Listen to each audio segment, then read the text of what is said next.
So we're going to start with our overall consensus number 8 team, and that's going to be the St. George Sunbeams. And then check this out. I have this thing where I can reveal what everyone individually ranked it. Sunbeams is captained by Rockwood, with El Diablo, Satyrs, Jack Rovio, Imathis, and Vulcan, fleshing out the roster. Total number of Laserforce missions on this team played is number 7 out of all 8 teams, 6,972, and 407 total SM5 missions have been played on this team, ranking number 7. And every single one of us ranked them as number 8. I would love to pass it to Snuffles first, as these are players that you're training up. Why Snuffles? Why do you condemn the Sunbeams so? It was really close between them and my number 7. Originally, when Metalface was on this team, I did have them up higher than 8, but with him dropping, I did feel like I had to kind of bump them down a little bit. I think for me, it's just the lack of experience. They have 5 players who are coming in, and it's their first internationals ever. And then on top of that, for I think 3 of them, it's their first tournament ever. And so even though I think like Rockwood, El Diablo, and Satyrs are obviously all like good players and have improved quite a bit over the last couple of years, I feel like tournament is very different from just standard, member night play. They're gonna run into situations and stuff that's just gonna like confuse them and beat them up, and they're gonna have to figure out how to adapt to it. So. Yeah, I agree on a lot of those points. I think there's kind of an effect that happens with a lot of B teams where they usually pick up a lot of fresh blood, and unfortunately, being fresh in the scene means that you end up performing below what your skill level might come across as, or what people might assume your skill level to be, just because tournaments are such a different environment and you have to learn and adapt to an entirely new atmosphere and kind of style of play. Because rather than your personal performance being able to adjust to different people on your team, you're working together as a unit. And I think we've seen a lot of examples where even people who have a lot of experience in tournaments still could be like top performing members night players at their home site, and then just not perform very well in tournaments or in away fields. And there's just there's just way too many unknowns with a team like this, where we have, Jacrovio, Imathis, and Vulcan coming in. It's going to be their first tournament ever. Rockwood, Satyrs, and El Diablo have experience in Loveland already, but they're still, a bit fresh. Rockwood and Satyrs having, played in that West Coast tournament that happened in Loveland, but no real Nats experience. And Nats really is like an elevated level of intensity. And so I think they're going to struggle with that a little bit. I think one of the defining things that might allow them to make those upsets and perform better is how well they're able to keep it together going into finals. I think a lot of people get very demoralized from performance in round play. But if they're able to take the opportunity to adapt and adjust to the way other teams are playing and read the field, and they can keep that up going into finals, I think they have the potential to perform a lot better. I think building on that too is they don't have really experienced leaders on their team. Like their top level players are not typically the team leaders. So I think it'll be a lot on them to step up and help guide these new players to perform as a team and perform together, especially in a new arena for half of them. Contrary to what I said about Sadie earlier, I think the team itself is pretty inconsistent in games, even within a game itself. El Diablo and Rockwood especially, I think, are players that have some pretty high highs, but then also some really low lows. And so with the arena as punishing as Loveland, they need to really keep that in check, or else they could just like throw away games that they're ahead in. So that's why I'm ranking them 8, is I think the low lows could be a really big problem for these guys. Absolutely. Yeah.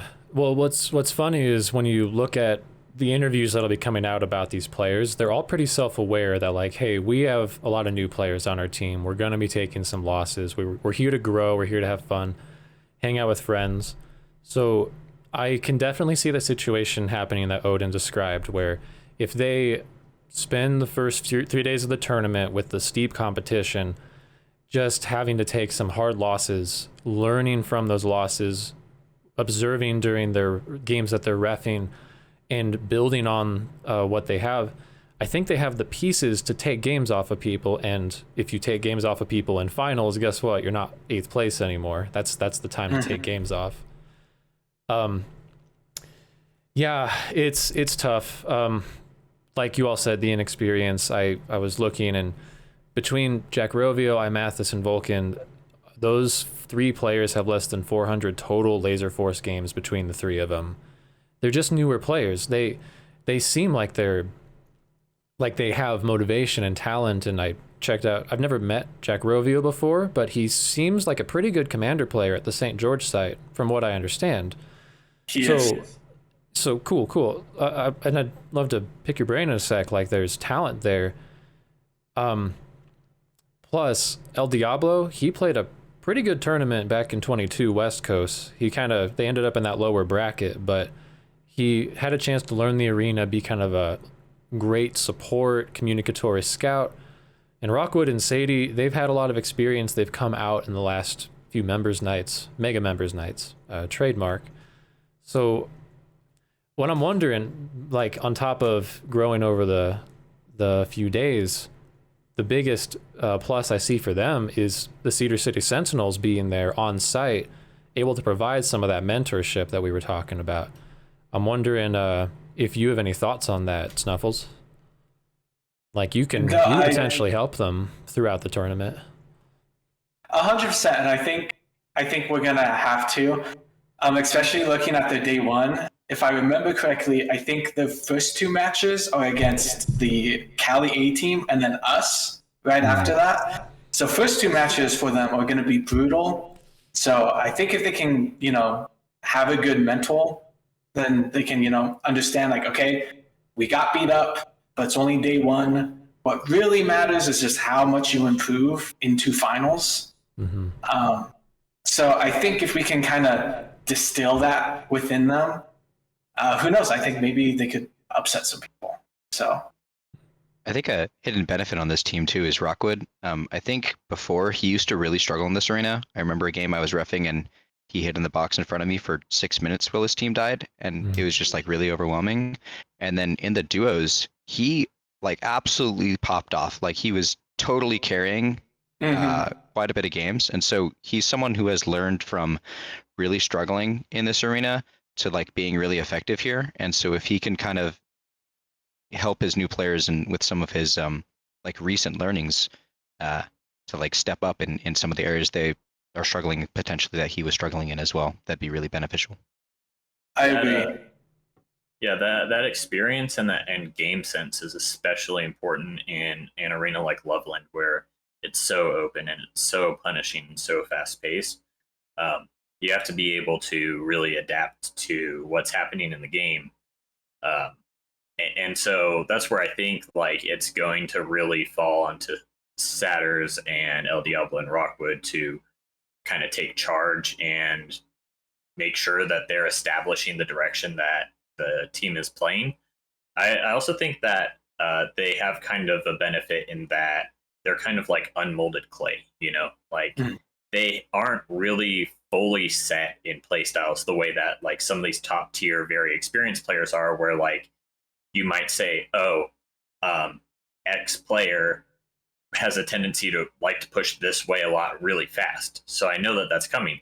They don't have a lot of those tendencies just built into their playstyle. So there's a lot of room for them to make changes and take on new concepts as they're learning and absorbing information throughout the tournament, especially a tournament like Nats, where you get people from so many different places, so many different ideas and thoughts and playstyles coming into the same place.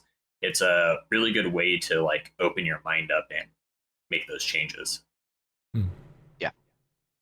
And touching back on Rockwood real quick, because we mentioned earlier that, you know, he had really high highs but really low lows.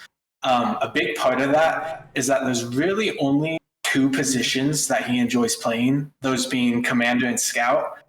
The other three, whenever he plays them, he kind of goes into a bit of a doomer mode, like, oh, we're going to lose because I'm playing heavy.